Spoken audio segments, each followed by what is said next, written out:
reason and forces of Earth's disintegration.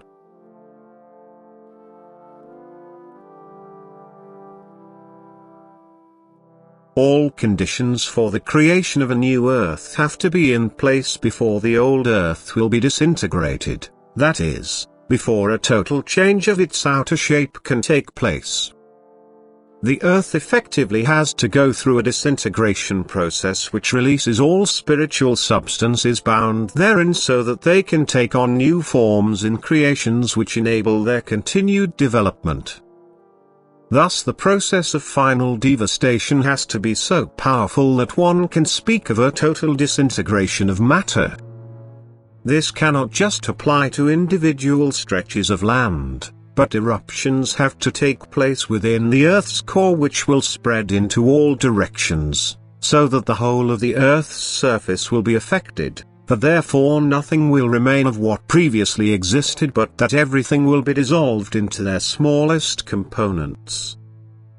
And this will be caused by people themselves.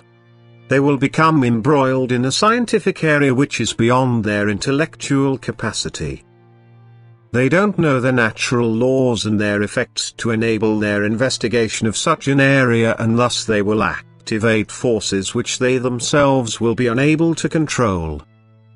However, I will not stop them, for even this human will underlies my eternal plan of salvation, because the period of time the souls were granted for their salvation will then also have expired.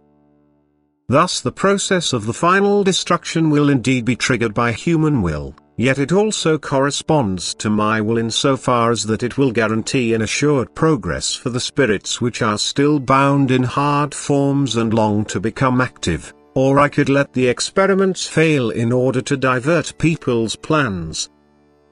Hence the tests will take place locally, yet they will have no boundary because the released power can no longer be stemmed, and thus its elementary effect will spread into all directions.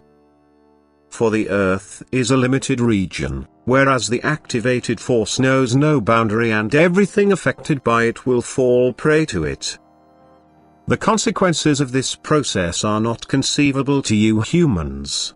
Besides, it will happen within a space of time which will rob you of all thoughts, unless you belong to the small flock of my own who observe the last work of destruction, because it is my will that they shall witness the end of this earth. But you can get a faint idea if you imagine an explosion taking place which leaves nothing that is assembled in existence, which thus totally destroys everything and dissolves it into smallest atoms.